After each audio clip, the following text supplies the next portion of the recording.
Hello doctors, कैसे हो आप लोग। तो हम पीवाईक्यू सीरीज में चल रहे हैं अभी ना। आज पढ़ेंगे हम डिस्प्लेसमेंट, किसका, एसएचएम का डिस्प्लेसमेंट के क्वेश्चंस। पीवाईक्यू नीट में अभी तक जो एग्जाम में पूछे गए हैं, आपके वेरियस प्री मेडिकल एग्जाम्स में जो क्वेश्चंस पूछे गए हैं, आज हम उनमें से कुछ कॉन्सेप्ट लर्न करने की कोशिश करेंगे, है ना, कि कैसे क्वेश्चंस को अटैम्प्ट करें, कैसे अप्रोच करें क्वेश्चंस को, ये चीज़ समझने की कोशिश करेंगे। ऑब्वियसली क्वेश्चन तो सोल्व करेंगे ही, है ना। हाँ, अच्छा, क्या आपको लगता है, क्या लगता है कि सफलता इतने कम लोगों को क्यों मिलती है? क्यों इतने कम लोगों के सपनों में रंग भरता है? वजह क्या है? वजह साफ है कि इच्छा तो हर कोई करता है, लेकिन उस इच्छा को, उस सपने को पूरा करने के लिए प्लान बहुत ही कम लोग करते हैं। और जो प्लान कर भी लेते हैं, उसमें से बहुत कम लोग क्या करते हैं, उस प्लान को एग्जीक्यूट, मतलब उस प्लान पर काम करते हैं ना, उस प्लान के अकॉर्डिंग काम करते हैं। और जो लोग उस प्लान के अकॉर्डिंग काम करते हैं, सही प्लान बना लिया, है ना, सही प्लान किसी की गाइडेंस में, किसी मेंटर की गाइडेंस में, और उस प्लान को एग्जीक्यूट कर दिया, तो फिर सफलता पक्का मिलती है। ऐसा होता है। हाँ, फिर बाकी कुछ छोटा सा रोल किस्मत का रहता है, अदरवाइज सफलता मिलने के चांसेज बहुत ज़्यादा बढ़ जाते हैं जब आप प्लान्ड वे में काम करते हो, जब प्लान वे में पढ़ाई करते हो, किसी एग्जाम की प्रिपरेशन करते हो, या फिर ज़िंदगी के किसी मकसद को पाने के लिए आप प्लान्ड वे में काम करते हो, तो सफलता के चांसेस बहुत बढ़ जाते हैं। यही सफल लोगों के जीवन का मूल मंत्र है। तो चलो शुरू करते हैं। अपनी प्लानिंग भी क्या है कि हमें नीट के पीवाईक्यू कंप्लीट करने हैं, क्योंकि नीट के पीवाईक्यू करने से नीट का जो एग्ज़ाम आने वाला है उसमें काफ़ी हेल्प मिलने वाली है आपको, है ना। कई मतलब काफ़ी सारे क्वेश्चंस ऐसे होते हैं जो इन पीवाईक्यू के बेस पर होते हैं, और बहुत सारे कॉन्सेप्ट्स हमें सीखने को मिलते हैं। जो बच्चे पीवाईक्यू नहीं करते, ऑब्वियसली वो एक स्कोर का, मतलब अच्छा खासा स्कोर मिस कर देते हैं, राइट। और फिजिक्स में तो ये बहुत ज़रूरी है बेटा, प्रैक्टिस बहुत ज़रूरी है। आपको लगातार क्वेश्चंस की प्रैक्टिस करनी पड़ेगी। ऐसा नहीं केवल कि सोच के और टिक करने वाले क्वेश्चन ही कर रहे हैं, नहीं, बिल्कुल जो कैलकुलेशन वाले क्वेश्चंस हैं, जिनमें फॉर्मूला लगते हैं, फॉर्मूलाज को याद करना है, अप्लाई करना है, और उन फॉर्मूलाज को मतलब काम में कैसे लेते हैं ये सीखना है, और ये आएगा आपकी प्रैक्टिस करने से। समझ में आ रही बात? चलो तो शुरू करते हैं। ये नीट उड़ीसा में पूछा गया क्वेश्चन है, बहुत ही सिंपल बेसिक क्वेश्चन है, मतलब इतने इजी क्वेश्चन भी पूछे जा सकते हैं एग्जाम में ना। हाँ, तो क्या कह रहा है इस क्वेश्चन में, देखो अप्रोच वही रहेगा भाई। क्या, पहले क्वेश्चन को रीड करो, वीडियो को पॉज करो, सॉल्यूशन नहीं देखना है।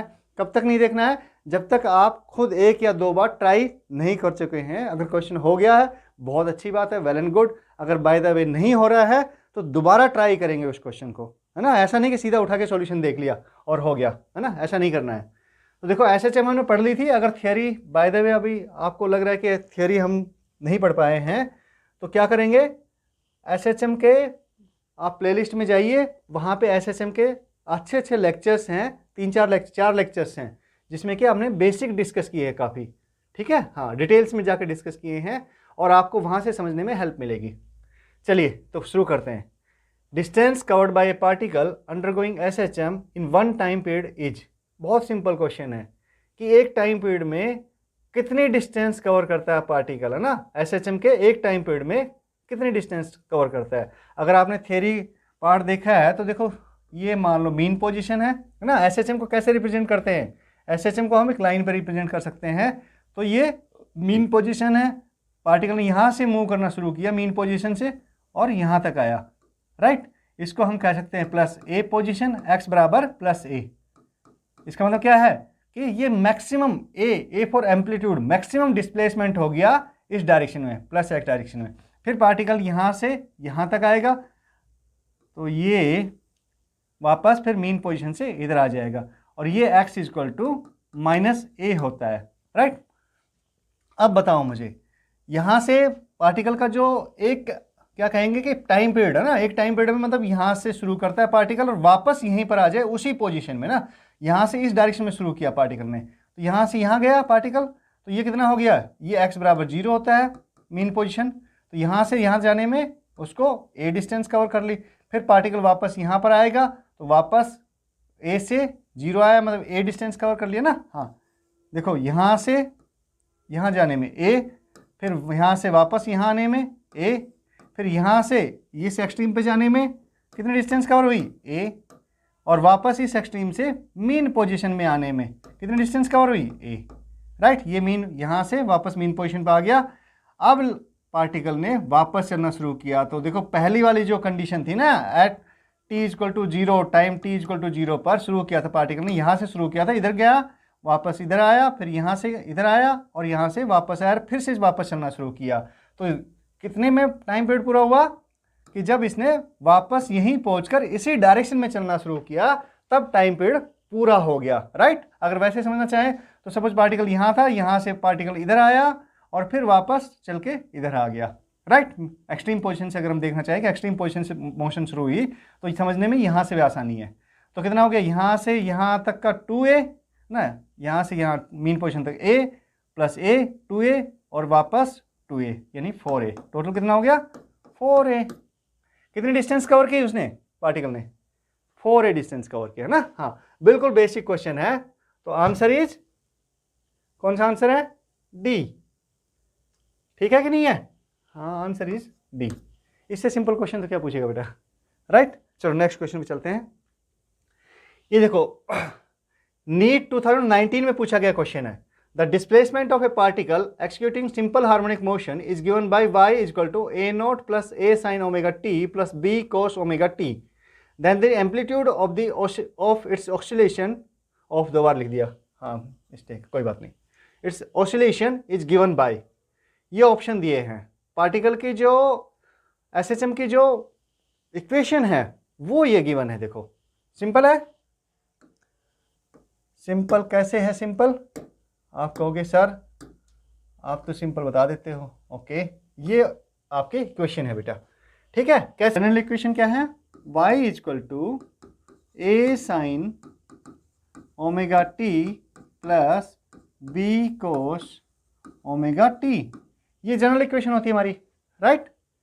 अब इसको अगर हम कहें, इस इक्वेशन को इसके साथ कंपेयर करें, तो हमें समझ में आता है कि भाई बाकी सब तो ठीक है, a sin ωt + b cos ωt उसमें भी है ना, हाँ एसएचएम की इक्वेशन है, ये एसएचएम वाला पार्ट है, ठीक है। लेकिन a0 एक्स्ट्रा दिया हुआ है, तो a0 क्या कह रहा है, a0 आपका मीन पोजीशन की बात कर रहा है, मीन पोजीशन है ना, a0 आपकी मीन पोजीशन, मतलब y = 0 पर ना हो के मीन पोजीशन y = किस पर है, a0 पे है, ठीक है ना। इस इक्वेशन को जनरल इक्वेशन से कंपैरिजन कर दो, और इस इक्वेशन का जो क्या कहेंगे, एम्पलीट्यूड, एम्पलीट्यूड क्या होता है बेटा, एम्पलीट्यूड पता है, ध्यान है कि नहीं है, ओके। एम्पलीट्यूड क्या होता है भाई, a² + b² का स्क्वायर रूट, सिंपल से है। तो मुश्किल क्वेश्चन तो नहीं है, सिंपल सीधा क्वेश्चन है, a² square root of a² + b²। अब ये कैसे आया, ये तो आपको पता ही होगा कि यहाँ पर हम अज्यूम क्या करते हैं कि a = देखो थोड़ी सी ट्रिग्नोमेट्री है ना, मैथ से थोड़ी सी आपने पढ़ी होगी, बाकी अगर नहीं भी पढ़ी है तो मैं समझा देता हूँ बहुत हल्के से, है ना, अच्छे से समझ लो। a = हम अज्यूम कर लेते हैं इस फॉर्मूले में रखने के लिए, a = r cos phi, और b अज्यूम कर लेते हैं क्या, b है r sin phi, ये हम ट्रिग्नोमेट्री फंक्शन अज्यूम कर लेते हैं इसमें, ठीक है। तो ये क्या बन जाएगा, y = a r cos phi sin ωt, यानी r sin ωt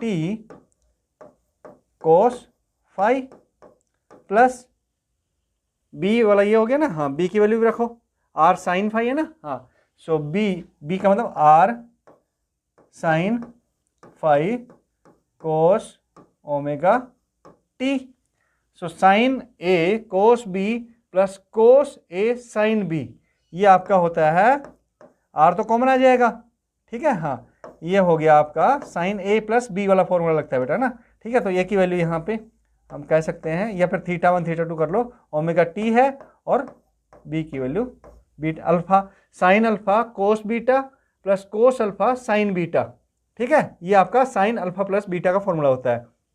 तो ये आ गया, और यहाँ से अगर हम बात करें r की वैल्यू निकाले, तो दोनों को स्क्वायर करके सम कर देते हैं, सो ये a² आ गया प्लस बी स्क्वायर, कौन सा लेफ्ट हैंड साइड, इधर r square cos square phi plus r square sine square phi. ठीक है, आर स्क्वायर कॉमन आ गया, cos square plus sine, cos square phi plus sine square phi का मतलब कितना होता है, 1 होता है। आर स्क्वायर बराबर a square plus b square आ गया, and r is equal to square root of a square plus b square. थोड़ी सी ट्रिग्नोमेट्री है, ज़्यादा नहीं है ना, हाँ जरा सी ट्रिग्नोमेट्री है।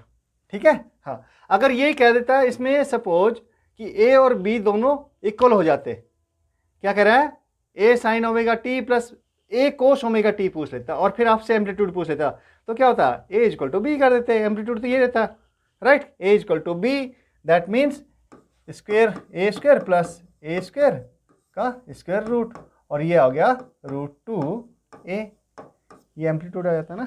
क्वेश्चन को हल्का ट्विस्ट कर सकता है कैसे भी बेटा। ठीक है, चलो नेक्स्ट क्वेश्चन पे चलें। वेरी गुड, ये आपका क्वेश्चन वैसे ही अच्छे है, थोड़ा सा ठीक क्वेश्चन लगा मुझे। Two simple harmonic motion are represented by y1, ये इक्वेशन दी है, y2 की ये इक्वेशन दी है। ठीक है, the ratio of their amplitude, तो एम्पलीट्यूड का रेशियो हमें पता है कि नहीं पता। अच्छा, ये जनरल इक्वेशन हमने लिखी थी y is equal to a sine omega t plus को बी कोस ओमेगा टी, ये जनरल इक्वेशन है एसएचएम की। ठीक है, इसी को मॉडिफाई करके आप कैसे लिख सकते हो, y is equal to r sine omega t plus phi, ऐसे भी लिख सकते हो। ठीक है, हाँ अब इसमें क्या रहा है कि रेशियो ऑफ एम्पलीट्यूड, अब इसमें एक तो जनरल फॉर्म में लिखी हुई है, देखो ऊपर वाली इक्वेशन, और नीचे वाली जो इक्वेशन है वो इस फॉर्म में लिखी हुई है कि नहीं है, समझ में आ रहा है कि नहीं, बताओ। दोनों मतलब कंफ्यूज नहीं होना, एक्चुअली क्वेश्चन बनाया किस हिसाब से है कि दो इक्वेशन दे दी, दोनों अलग अलग दिख रही है। अब बच्चे जो हैं वो मैथ्स में ट्रिग्नोमेट्री में है ना, ये सब ऐसे फंक्शन देख के वैसे ही दूर हट जाते हैं बच्चे, होता है कि नहीं है, हाँ। लेकिन दूर नहीं हटना बेटा, पहले से प्रैक्टिस करके रखोगे तो ये जाना पहचाना से लगेगा, ऐसा लगेगा कि हमारे फ्रेंड सर्कल से ही है कोई, है ना, अनजान चेहरा नहीं है, अनजान क्वेश्चन नहीं है, हमने देखा हुआ है, हमने किया हुआ है, तो वो कर सकते हो आप। ठीक है, तो इस तरह के जो केस है बताया, इसमें आर की वैल्यू क्या होती है, ये जनरल इक्वेशन से ऊपर वाली से अगर हम बात करें इससे, तो आर की वैल्यू क्या होती है बताओ, एम्पलीट्यूड की वैल्यू क्या होती है, मतलब एम्पलीट्यूड क्या आएगा, एम्पलीट्यूड अरे अभी तो पढ़ा था लास्ट क्वेश्चन में, amplitude is equal to square root of a square plus b square, right, यही है ना। तो यहाँ पे ए आपका ए कॉमन है, sine omega sine 2 pi t plus √3 cos 2 pi t common नहीं है। ए की वैल्यू तो 5 हो गई, यहाँ पे देखो 5 से मल्टीप्लाई करोगे, और बी की वैल्यू क्या होगी, 5√3 हो गई, है कि नहीं है। इससे कंपेयर करो इस इक्वेशन को बेटा फटाफट, तो इसमें एम्पलीट्यूड आ जाएगा आपका 5 का स्क्वायर प्लस 5√3 का स्क्वायर, यानी अब इतनी कैलकुलेशन तो आपको आनी ही चाहिए बेटा। 5 बाहर आ गया, उसके बाद में यहाँ पे 1 बच गया है ना, या फिर आप सीधा कह सकते हो 25 प्लस ये हो गया 25 इंटू 3 75, 25 प्लस 75 कितना हो गया 100 हो गया, और 100 को बाहर लेंगे तो कितना आ गया, इसके रूट से बाहर लेंगे तो क्या आ गया 10। वेरी गुड, तो लेट अस अज्यूम कि ये एम्पलीट्यूड A1 है, राइट, तो A1 की वैल्यू कितनी आ गई 10 आ गई, और ये देखो ये तो स्टैंडर्ड फॉर्मेट में ही है, ये जो इक्वेशन है आपकी ये तो स्टैंडर्ड फॉर्मेट में है कि नहीं है। अरे भाई दूसरा कलर आओ, ये जो इक्वेशन है स्टैंडर्ड फॉर्मेट में है, इससे मैच करो देखो है कि नहीं है, इसी को हम इस फॉर्मेट में लिख सकते हैं, इसी जनरल इक्वेशन को। तो ये देखो क्या हो गया, एम्पलीट्यूड कौन सा है आर की वैल्यू थी तो पहले से निकाला है जो भी कुछ के रखा है ना, हाँ ओमेगा टी, ओमेगा की वैल्यू 2 पाई है यहाँ पे, प्लस 5 की वैल्यू कितनी है π/4 है ना, π/4 है यहाँ पे, ओमेगा 2 पाई टी प्लस 5 2 π/4 तो कितनी है मतलब आपकी π/4 5 की वैल्यू होगी। ए की वैल्यू कितनी है, एम्पलीट्यूड कितना है 5 है, सीधा सा गिवन है यार, A2 equal to 5, so A1 A2 का रेशियो कितना हो गया 10/5 यानी 2/1 2 1, ये आंसर हो गया बी। थोड़ी सी प्रैक्टिस करोगे तो हो जाएगा बेटा। क्वेश्चन इजी इजी आते हैं, मुश्किल नहीं आते। हाँ, KCET टीम पूछा, क्वेश्चन थोड़ा सा ठीक था तो इसलिए मैंने करवा दिया। हो सकता है कि आपके आ भी जाए सीधा एग्जाम में। ये कह रहा है कि estimate the time taken by oscillating pendulum to shift from the x equal to 0 to a/2 where a is the amplitude. ये क्वेश्चन थोड़ा सोचने वाला है ना। थोड़ा सा अगर सोच के करोगे तो ये क्वेश्चन भी हो जाएगा, थोड़ा हल्का सा दिमाग लगाना है, ठीक है। हाँ, और इस तरह के क्वेश्चन पहले भी पूछे गए हैं, नीट में भी हो सकता है सीधा पूछ ले। क्वेश्चन भी थोड़ा सा कॉन्सेप्चुअल है, अच्छा क्वेश्चन है। तो देखो क्या कह रहा है इसमें, estimate the time taken by oscillating pendulum. अच्छा, पेंडुलम हो, स्प्रिंग सिस्टम हो, कुछ भी हो, हम उसको पॉइंट की एसएचएम से रिप्रेजेंट कर सकते हैं कि नहीं है? एक पार्टिकल की एसएचएम से रिप्रेजेंट कर सकते हैं, कर सकते हैं ना। हाँ, ये हमने सीखा ही है। अगर बाय द वे इसमें कोई डाउट है तो बेटा आप थियरी वाले लेक्चर अटेंड कीजिए, है ना। थियरी के मैंने बताया 4 लेक्चर हमने रिकॉर्ड किए हैं, बहुत अच्छे कॉन्सेप्ट सिखाए हैं उसमें, और आपका एसएचएम का काफ़ी क्लैरिटी हो जाएगी आपको, ठीक है। चलो, तो ये कह रहा है कि पेंडुलम अब शिफ्ट कहाँ से होता है, x इक्वल टू 0 से x इक्वल टू a/2, यहाँ तक जाने में उसको कितना टाइम लगेगा, राइट। तो अब ये देखिए, ये इसकी मीन पोजीशन है पार्टिकल की, ठीक है। तो यहाँ से at time t equal to 0 पर है, ठीक है। लेट अस अज्यूम कि इसकी जो इक्वेशन है पार्टिकल की एसएचएम की, वो क्या है, यहाँ पे नहीं, इधर रखते हैं ना, x equal to a sine omega t plus 5, जो भी लिखना चाहो, t प्लस 5, या फिर अगर फेज डिफरेंस 0 है तो आप इसको a x लिख सकते हो, x dash equal to a sine omega t। ये भी इक्वेशन आपकी एसएचएम की है, ठीक है। हाँ, तो देखो t इक्वल टू 0 पर इसका मतलब क्या है कि एम्पलीट्यूड इसका a है, राइट। x क्या होती है, x आपकी पोजीशन होती है बेटा, क्या होती है, पोजीशन पार्टिकल की, पोजीशन एट टाइम t, है ना, t है ना, हाँ टाइम t है, ये वाला टाइम पे, टाइम t पर पोजीशन है पार्टिकल की। इसका मतलब ये है x इक्वल टू 0, ये क्या हो गया, t इक्वल टू 0 रखोगे, देखो क्या आ रहा है, x इक्वल टू 0 आ रहा है। तो पार्टिकल पहले मीन पोजीशन पे था, ठीक है। फिर कितने टाइम में कह रहा है कि a/2 पर चला जाए। देखो यहाँ से चलना शुरू किया पार्टिकल ने ऐसे, और यहाँ पे चलता गया, और ये देखो ये आपका एक्सट्रीम पोजीशन आ गया, मैंने कि x इक्वल टू a आ गया। तो पार्टिकल कहाँ पहुँचना, कहाँ तक का टाइम एस्टिमेट निकालना है हमें, a/2, यानी x इक्वल टू a/2 तक का। यहाँ तक का तो हमें पता है, यहाँ से t इक्वल टू 0 शुरू हुआ है, तो यहाँ तक पहुँचने में कितना टाइम लगता है, x इक्वल टू t/4, हम सीधा कर देते हैं ये तो, ठीक है ना। हाँ, पार्टिकल यहाँ से t/4 में यहाँ पहुँचेगा, फिर वापस t/4 में यहाँ तक आएगा, और उसके बाद में इस एक्सट्रीम पे जाएगा। तो यहाँ पर कितना बच गया बेटा, ये ध्यान रखना, ये मैंने डिटेल में समझाया हुआ है। यहाँ पे टाइम लगा, t इक्वल टू 0 शुरू हुआ तो t इक्वल टू 4 पे यहाँ पे पहुँचा, वापस आया back t equal to t/2 पर, कैपिटल t/2 की बात कर रहा हूँ ना। हाँ, यहाँ पर पहुँचेगा तो 3t/4 हो जाएगा टाइम, वापस यहाँ पे आएगा तो कैपिटल t, यानी टाइम पीरियड पूरा हो जाएगा, ऑसिलेशन पूरा हो जाएगा, ठीक है। तो अब लेकिन पार्टिकल की इसने पोजीशन कहाँ पूछी है, इसने देखो पोजीशन पूछी यहाँ पर, यहाँ से यहाँ जाने में उसको कितना टाइम लगा, x इक्वल टू a/2 पर, ठीक है। क्वेश्चन समझ में आ गया ठीक से। हाँ, तो अब निकाल लेंगे, बिल्कुल कर सकते हैं। देखो x equal to a sine omega t, ये हमारी इक्वेशन है, ठीक है। x की वैल्यू पुट करनी है यहाँ से, सिंपल इस इक्वेशन, इस डिस्प्लेसमेंट कितना हुआ है, a/2, so a/2 equal to a sine omega t, और ये क्या हो गया, हाफ, यानी कि a से a कैंसिल हो गया, बच गया कितना, हाफ बच गया, sine omega t equal to half, और हाफ कितनी किसके बराबर होती है साइन की वैल्यू, साइन 30 का, यानी पाई/6 के बराबर।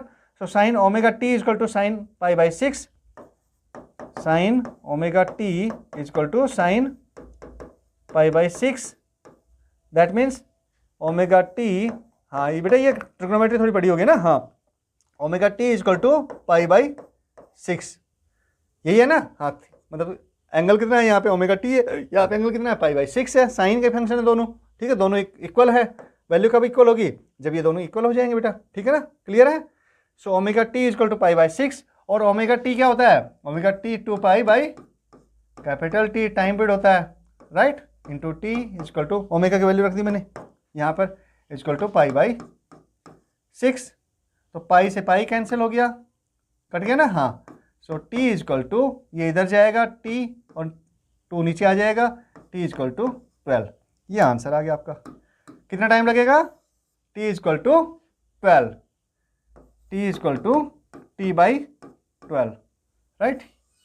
ये हमारा टाइम पीरियड आ गया। ठीक है, समझ में आई कि पार्टिकल यहां से यहां जाने में t/12 टाइम में पहुंच जाएगा, और यहां कितने टाइम में आएगा? t/4 टाइम में। ये तो हमने बता ही रखा है। समझ में आई बात? नहीं आई?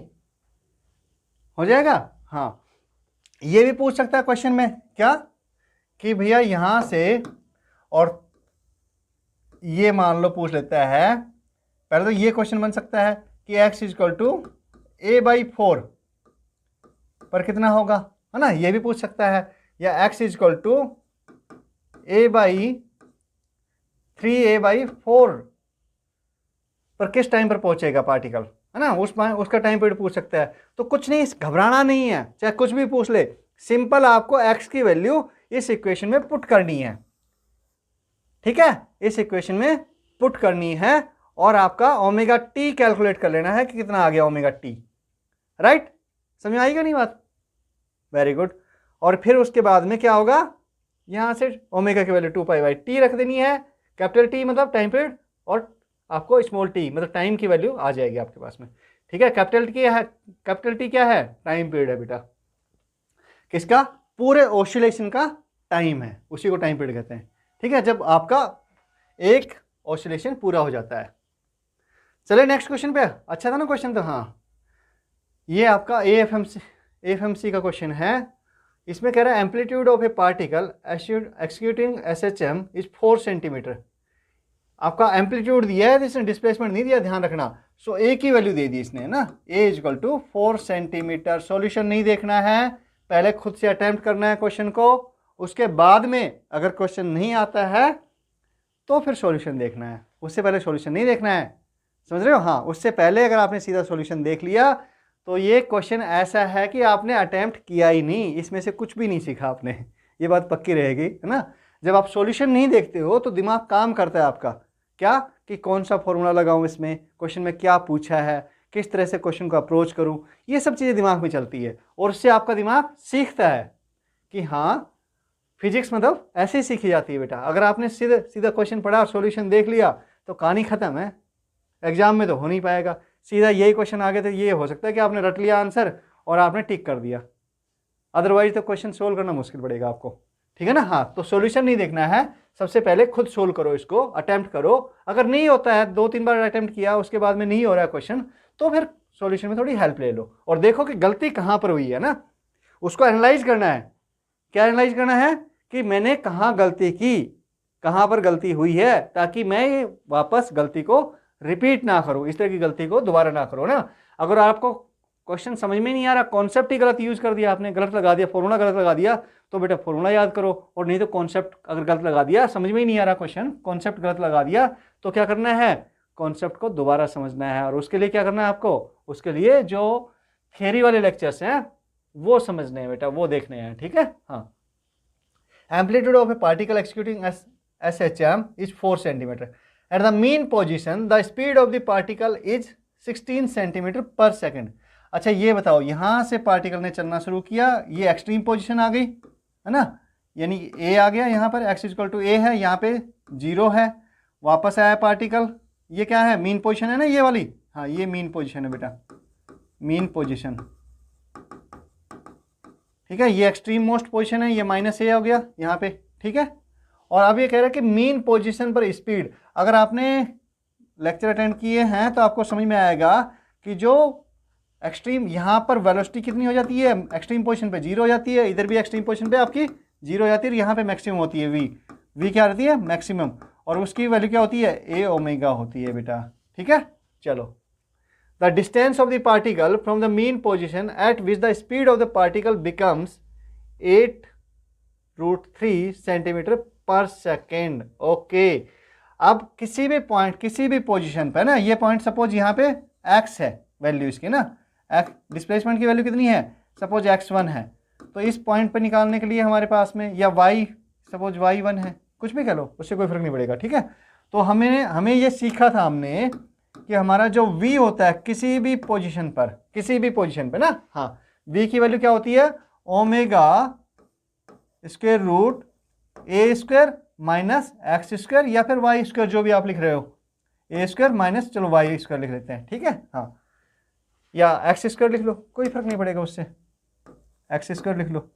क्या हो गया उस केस में, हम equation x is equal to a sine omega t लिख देंगे, या फिर y is equal to a sine omega t लिख रहे हैं। अगर x is equal to a sine omega t लिख रहे हैं जनरल इक्वेशन आपकी एसएचएम की, तो फिर ये फॉर्मूला बन जाएगा, ठीक है। हाँ, ये फॉर्मूला यूज करना था बस, सिंपल सा। कर सकते हो, हाँ बिल्कुल कर सकते हैं सर। क्यों, क्योंकि ए डब्ल्यू की वैल्यू हमें गिवन है, ये है, मैक्सिमम बना सकते हैं ना, हाँ। So v max upon v क्या आ जाएगा, देखो वी मैक्स कितना है, ए डब्ल्यू, जिसकी वैल्यू हमें गिवन है, और ये आपका v क्या है, ये रहा omega a square minus x square. देखो ओमेगा से ओमेगा कैंसिल हो गया, ओमेगा हमें कैलकुलेट करने की जरूरत नहीं पड़ी, ठीक है ना, हाँ। और v निकालना है, ये वैल्यू पुट कर दो यहाँ पे, a की वैल्यू कितनी दी हुई है, 4 सेंटीमीटर, चलो सेंटीमीटर में ही रख लेते हैं, सब सेंटीमीटर में दिया हुआ है। Under root of a square कितना है, 4 का स्क्वायर मतलब 16, ए 4 है ना, हाँ, minus x square, okay. Speed दी हुई है और उसने पूछा क्या है, particle from the distance, x तो पूछा ही बेटा उसने, एक्स स्क्वायर तो आपकी पूछी है उसने, राइट, एक्स पूछा है मतलब, तो ये आ गया आपका। और इधर इसकी वैल्यू भी रखेंगे, ना, चलो इसको हम ऐसे कर लेते हैं, इक्वल टू कर लेते हैं, वी मैक्स कितनी है, वी मैक्स दी है पार्टिकल पोजीशन, हाँ, किस पोजीशन पे है ये, आपका मीन पोजीशन पर, वो मैक्सिमम स्पीड होती है। सो ये 16 अपॉन वी भी गिवन है, हाँ, उस पोजीशन पे गिवन है जहाँ पे हमें स्पीड गिवन है और एक्स की वैल्यू कैलकुलेट करनी है, राइट। तो ये कट कर लो, 1 ये 2 जा, ओके 2 ये 1 जा, 2 हो गया, राइट, इधर कर दो इसको। So 16 minus x square is equal to 2√3 का स्क्वायर यानी 4 इंटू 3, क्या आ गया, एक्स स्क्वायर इजक्वल टू 12, इधर आएगा माइनस 16 माइनस 12 यानी 4, एक्स स्क्वायर इजक्वल टू 4 बच गया, और एक्स इजक्वल टू 2, ये आपका आंसर आ गया बेटा, 2 सेंटीमीटर है ना, हाँ 2 सेंटीमीटर आएगा, x is equal to 2 centimetre, the answer हो गया। समझ में आया कि नहीं आया? अगर आपको सिर्फ एक कॉन्सेप्ट यूज करना था इसमें, कौन सा, आपको एक तो ये समझ में आना चाहिए था कि भैया ये एम्पलीट्यूड क्या होता है, एम्पलीट्यूड का मतलब समझ में आता है, एसएचएम जिसने पढ़ी उसको समझ में आएगा बेटा। और मीन पोजीशन पर स्पीड, तो मीन पोजीशन पर स्पीड क्या होती है वो हमें पता होना चाहिए, उसका फॉर्मूला, मतलब ले देखे इस फॉर्मूले से ही काम चल जाता है हमारा ना। केवल ये फॉर्मूला अगर हमें आता है कि v क्या होती है ना, ओमेगा ए और एक्स के टर्म्स में, तो फिर हमारा क्वेश्चन सोल्व हो गया। क्योंकि मीन पोजीशन पे भी हम निकालते हैं, तो देखो x इक्वल टू 0 रख दो, मीन पोजीशन पे क्या होता है, x इक्वल टू 0 है बेटा, x equal to 0 mean position पर, तो आपका 0 रखोगे तो ये square root of a square आएगा, यानी क्या आ गया, बाहर आएगा तो a आ गया, यानी कि v मैक्सिमम कितनी होगी, मीन पोजीशन में हमें पता है कि मैक्सिमम होती है स्पीड ना, हाँ, ओमेगा ए, ये कहा है मैंने, ठीक है ना, उसकी वैल्यू पुट करते जाओ, देखो हो गया क्वेश्चन, एक लाइन का क्वेश्चन है, थोड़ी सी कैलकुलेशन तो करनी पड़ेगी बेटा, ओके। चलो, हाँ ये मजेदार क्वेश्चन है, a block is resting on a piston which is moving vertically with SHM of period 1 second, at what amplitude of motion will the block and piston separates? यूपीसीपीएमटी का है, ऐसे नहीं होगा, थोड़ा सा सोचना पड़ेगा।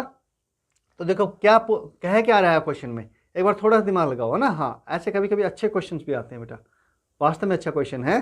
एक थोड़ा मैकेनिक्स का भी कॉन्सेप्ट इसमें इन्वॉल्व कर दिया ना, बेसिक कॉन्सेप्ट, बिल्कुल बेसिक कॉन्सेप्ट। क्या कह रहा है, सेपरेट हो जाते हैं, है ना, पिस्टन ब्लॉक आपका पिस्टन से सेपरेट हो गया। अगर इसको विजुलाइज करना है तो कुछ नहीं है ना, ये समझो कि ये कंटेनर है और इसमें यहाँ पे कोई ब्लॉक रखा हुआ है, ये आपका पिस्टन है, राइट, ये पिस्टन है, ठीक है, और इसमें ये पिस्टन आपका ऐसे ऊपर नीचे मूव कर रहा है पिस्टन, ठीक है। हाँ, इंजन में जो होता है ना, हाँ इंजन में ऐसे ही होता है बेटा। ठीक है, तो एक पोजीशन ऐसी आएगी जब ये ब्लॉक है, सपोज m मास का ब्लॉक है ना, ब्लॉक इसको यहाँ से पिस्टन से लिफ्ट ऑफ हो जाएगा, है ना, सेपरेट हो जाएगा, मतलब दोनों के बीच में क्या होगा, दोनों टच कांटेक्ट में नहीं रहेंगे। समझ आई बात? हाँ, तो वो पोजीशन क्या होगी ये कह रहा है भाई। और एसएचएम का टाइम पीरियड दिया है इसने, एसएचएम का टाइम पीरियड दिया है 1 सेकेंड। ये जो एसएचएम कर रहा है ना आपका क्या, पिस्टन, ये पिस्टन है, पिस्टन जो एसएचएम कर रहा है, और ये आपका ब्लॉक है।